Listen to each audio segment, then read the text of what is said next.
Welcome back to Centennial Tech, the podcast that makes technology simple, fun, and maybe just a little less frustrating. I'm Chris, and today we're diving into something that's become a part of everyday life: video calls. Whether it's catching up with family, joining a doctor's appointment, or attending a church meeting, video calls help us stay connected, especially when we can't be there in person. If you've ever felt nervous about setting up a video call or didn't know which app to use, this episode is for you. We're going to break down three of the most popular options: Zoom, FaceTime, and Skype. By the end of this episode, you'll know how to start a video call, join one, and feel confident doing it. Let's start with Zoom. Zoom became super popular during the pandemic, and it's still one of the most used video calling apps for both work and personal use. What makes Zoom great is that anyone can join a call. You don't even need a Zoom account if someone sends you a link. If you're joining a call, just click the link you received by email or text, and it will take you to the Zoom app or website. If you don't already have Zoom installed, your device will guide you through the process. Once you're in, you might be asked to type your name. After that, just click Join, and you'll be in the virtual room. If the host hasn't started the meeting yet, you might see a message telling you to wait. Once the meeting starts, you'll see the other people, and they'll see you, assuming your camera is on.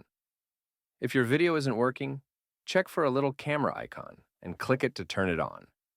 Now, if you want to start a Zoom call yourself, you'll need to set up a free Zoom account.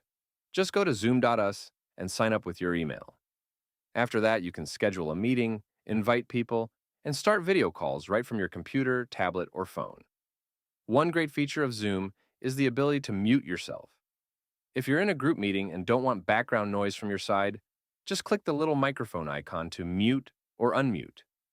There's also a chat feature, where you can type messages if you don't want to talk out loud. It's also helpful if someone can't hear you. You can still communicate. Next up is FaceTime. FaceTime is only available on Apple devices, so iPhones, iPads, and Macs. If you and the person you want to call both use Apple devices, FaceTime is a super easy way to make video calls. You don't need to download anything extra, because the app is already built in. To make a FaceTime call, open the FaceTime app, tap the plus sign in the top right corner, and type in the person's name, phone number, or email. Then just tap Video to start the call. The other person will see a notification and can answer just like a regular phone call. FaceTime is a good choice if you're already in the Apple ecosystem and want a simple, fast way to connect. One nice thing about FaceTime is that it now supports group calls. You can add multiple people to a FaceTime call, though keep in mind the more people you add, the smaller their video boxes get on the screen. Another new feature is FaceTime links. You can now create a link to a FaceTime call and share it, even with people who don't have Apple devices. They can join through a web browser, which makes FaceTime a lot more flexible than it used to be. Now let's talk about Skype. Skype has been around a long time, longer than Zoom or FaceTime, and it works on just about every device. You can use Skype on Windows, Mac, iPhones, Android phones, and even some smart TVs. To get started, download the Skype app or go to skype.com. You'll need to create a Microsoft account, which is free and only takes a few minutes. Once you're set up, you can search for friends and family by name, email, or phone number, and add them to your contacts. Then, to make a video call, just click their name and then the video camera icon. Skype is great for one-on-one chats and group calls, and it also has a chat feature for sending text messages, photos, or even files. If you're calling someone overseas, Skype even lets you make affordable international calls to landlines, which is helpful for staying in touch with people who don't use apps. One useful tip for Skype users: make sure your audio and video devices are selected properly in the settings. If you're not being heard or seen, check your microphone and camera settings to make sure everything is connected. No matter which app you use, there are a few tips that can make your video call experience better. First, find a quiet spot with good lighting. If possible, sit facing a window or a lamp so people can see you clearly. Avoid sitting with a bright window behind you. It will make your face look like a shadow. Also, test your internet connection before the call.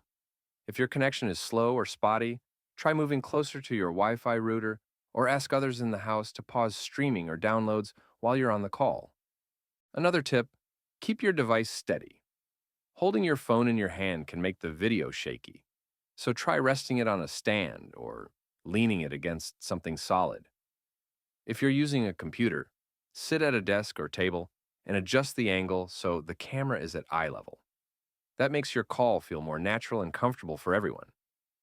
By the way, if you're enjoying the podcast and want to connect with others who are learning about tech, join us on our Facebook page at www.facebook.com/Centennial Tech Podcast.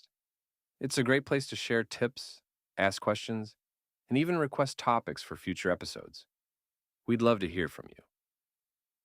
Back to video calls. Remember, it's okay to make mistakes.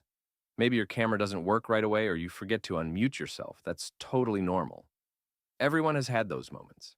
What matters is that you're showing up, staying connected, and learning as you go. With a little practice, video calling can feel just as natural as picking up the phone. If you're helping a friend or loved one get started with video calls, try walking them through it step by step, or even setting up a test call to practice. And if you get stuck, there are tons of helpful tutorials online. Or you can always reach out to someone in your circle who's comfortable with technology. You're never too old or too new to learn something helpful. And that's it for today's episode of Centennial Tech.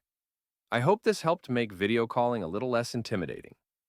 Whether you're using Zoom, FaceTime, or Skype, the goal is the same: to stay connected with the people who matter most.